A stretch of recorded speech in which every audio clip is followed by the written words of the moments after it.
All right, everybody, Lawyer Talk off the record on the air. You can check us out at lawyertalkpodcast.com, where you can catch the backlog of all our episodes going way back, maybe 4 or 5 years. Go to the old days and check them out. They're sort of fun. We take legal questions. We cover different topics. We've got a series. They don't teach you that in law school. You'll see. Just go check it out. Today, I'm going to do something I haven't done in a while. I'm going to do a legal breakdown. And it seems like the national media is screaming at me to do this. We're hearing every day on the news there's a constitutional crisis, and I typically stay away from politics on this series, so I'm not going to get political about it, but I am going to talk about the legal stuff that they're not telling you about. The constitutional crisis, of course, is whether President Trump's executive actions, and particularly the DOJ with Elon Musk, are dismantling unconstitutionally the administrative state of government. And I think really the bigger issue is there were some statements maybe out of J.D. Vance and the Trump administration. I haven't listened to the whole statements, and sometimes those are taken out of context. The statements are saying something like they're not going to follow the orders of a judge that has issued an injunction against what DOJ is doing, or maybe the layoffs or the termination of federal employees, whatever the issue is. So that's the backdrop of this constitutional crisis. I think it makes some sense to break this down a little bit. So we all know that our country's not falling apart, the Constitution is not falling apart. And I'm just going to give some of the procedure on how it works generically. I may not even talk about DOJ or Trump or anything else again, but generally this is how this works. We have there's an action by the government. It could be a law. It could be something that Congress did, so the Congress passes a law. It could be a rule that came out of the administrative government, and say that it impacts you directly. It impacts a business directly. And the business says, you know what, I think this law violates my constitutional rights or violates the Constitution in some way, and it impacts me in some way that I have standing. What is standing? That means it impacts me in such a way that the courts allow me to challenge it. I can't I can't challenge something that impacts your constitutional rights. It has to impact my constitutional rights. We have to have standing. In other words, some stake in the outcome of it. So assuming there's standing and you want to challenge some government action, whether it's a edict out of the presidential or the executive branch of government, a rule out of the administrative branch of government, which sits under the executive branch, or a law written by Congress, or even your state, wherever you live, I want to challenge that law. So I go into court, and it could be federal court, it could be state court. But here, let's take federal court. I pick a district court, and there's plenty of districts all throughout the country, and I file a lawsuit. And I'm filing a lawsuit to declare this government action to be unconstitutional, meaning I think this government action violates my constitutional rights. It's unconstitutional. Government's not allowed to do it. Now a district court judge has to make a decision on the constitutionality of the law. Generally, in a lot of these things, there's not even facts. It's not like they have to call witnesses because it's just a legal argument. The lawyers are just challenging the constitutionality of a law as it applies to their client. And what lawyers typically do, and what's happened in the scenarios we're seeing, is the courts then issue a temporary, or the lawyers ask for a temporary restraining order, and the courts issue one, or they decide not to issue one. What is a temporary restraining order? You hear the term TRO, which stands for temporary restraining order. What the lawyers are asking is the court to do this while the case is pending, until we decide my legal suit, my request to declare the law unconstitutional. I'm asking you, Judge, to issue an order that says the government can't apply the law to me or to people in my situation. And that is a temporary order. And there's a whole host of factors. I've talked about these on a number of different shows and media formats. There's a whole host of factors, one of which is the likelihood of success on the merits. The other would be the danger of irreparable harm. What does that mean? It means like if the government action, if the law continues to be in place, it's going to cause me some sort of harm economically. Maybe my business goes out, something that is irreparable unless it's stopped. And the other big one that I always highlight, of course, is the likelihood of success on the merits, meaning, I can file a declaratory judgment all I want against all sorts of things, but if I have no chance of winning, the court, when it is screening or trying to decide whether to issue a temporary order, the court can actually look at it and say, all right, I'm not deciding the whole thing because I understand you guys want to make your arguments. You want to brief the issues. You want to argue it in front of me in open court and in writing or whatever you're going to do. I'm not going to decide the whole thing yet, but looking at this on the face of it, I sort of think you're going to win, or I sort of think you're going to lose. And if the judge sort of thinks you're going to win, then the judge can issue a TRO, enjoining, meaning preventing, meaning telling the government, no, you can't enforce this order against this person or this group of people until I decide the whole case. And if the judge thinks, wow, I'm going to balance all these factors, it's like 5 or 6, but I'm going to balance all the factors, and not only are you not irreparably harmed if we keep this in place, you're probably not going to win anyway, so I'm not going to issue a temporary restraining order. Now, in recent cases, without going into details, there have been some judges who have issued temporary restraining orders, or one judge anyway, who issued a temporary restraining order. And that says, government, you can't do what you're trying to do, and we're not going to let you do it until we get this thing decided. And here's where the defendant's government is saying, nuh-uh, you can't do that. I'm not going to follow your law, or whatever it would be. And the government has issued an order that you have to follow the law. So generally, those types of orders, those are dealt with in contempt proceedings. But I think the big debate here is that there is not generally, like, say it goes, well, I'm ahead of my skis here. Let me back up. Say the judge issues the temporary restraining order, the TRO, and the defendant here, the government, doesn't like it, they can appeal. And so you have district courts. Those are like the local federal courts. Above the district courts, you have circuit courts. There's 11 circuits in the United States, and you would go up to a circuit court. So here in Ohio, if I filed a declaratory judgment action saying the government can't do something it wants to do, the next step, I would file that in district court. And if I lost, or if the other side lost, the next step would be a direct appeal to the Sixth Circuit Court of Appeals in federal court. Then the Sixth Circuit could review whether the district court judge properly imposed a temporary restraining order or properly denied a temporary restraining order.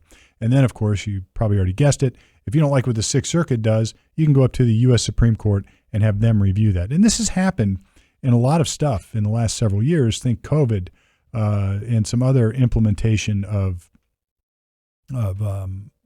TROs, where the U.S. Supreme Court has either declined or granted TROs or affirmed TROs, but they didn't decide the merits. Now, they sort of did, right? Because one of the considerations, remember, is likelihood of success on the merits. So sometimes you get these decisions where the U.S. Supreme Court hints around it. Yeah, we think that this is probably going to fail on the merits anyway, so we're not going to reverse the district court's decision or the Sixth Circuit's decision on the TRO.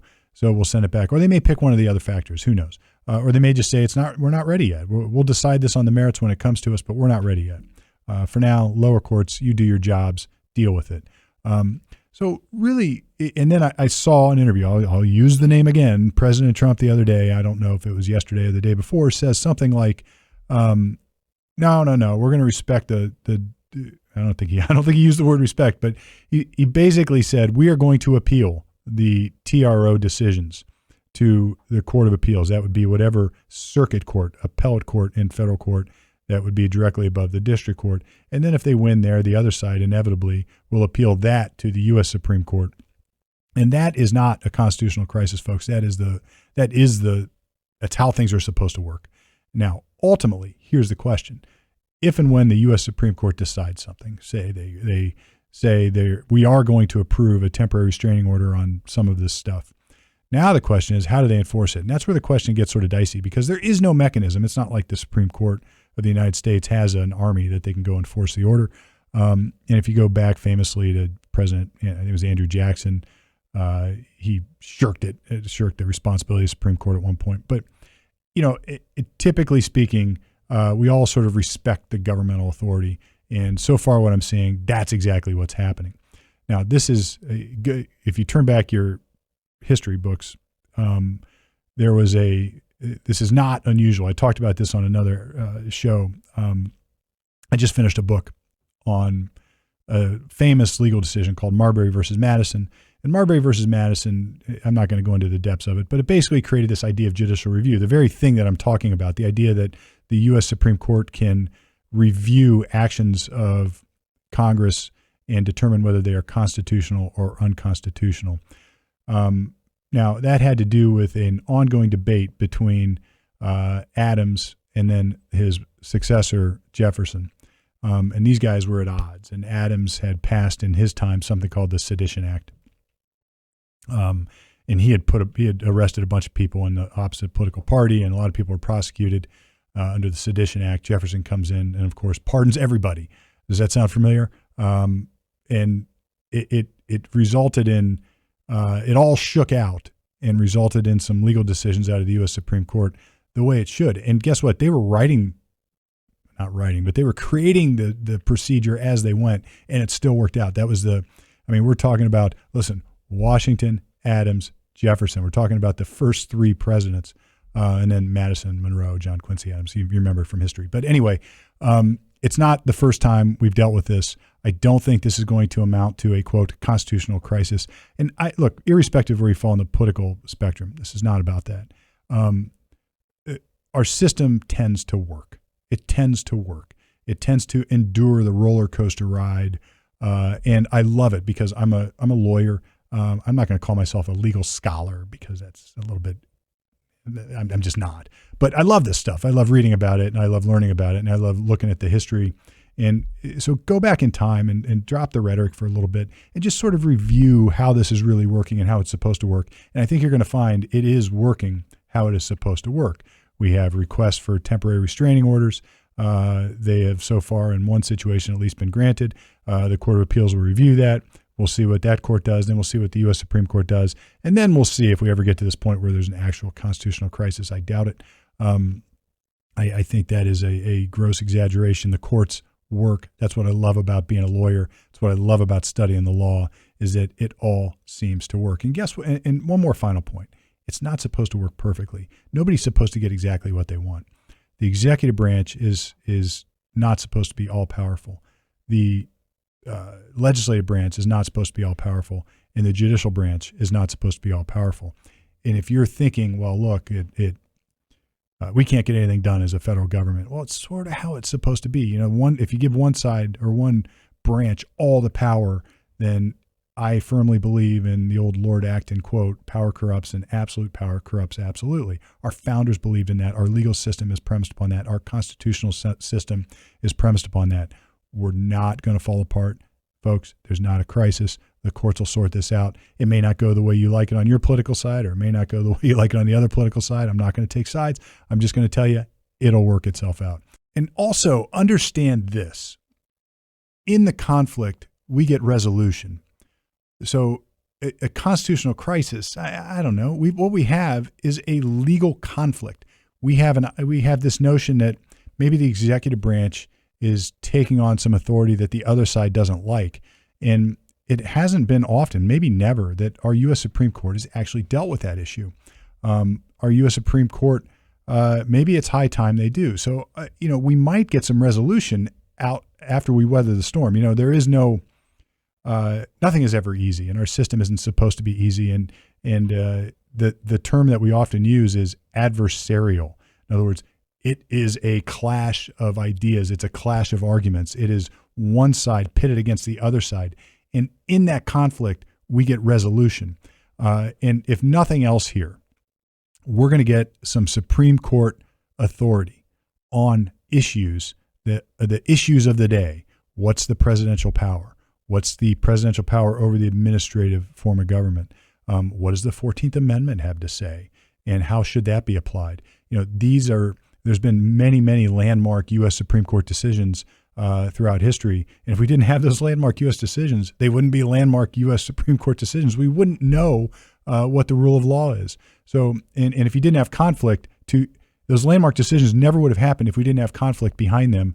And trust me, in the day of those decisions, the conflict probably felt as worse or as bad, if not worse, than it does now. What they didn't have in historic times is the mass media that we all deal with. So again, don't hit the panic buttons.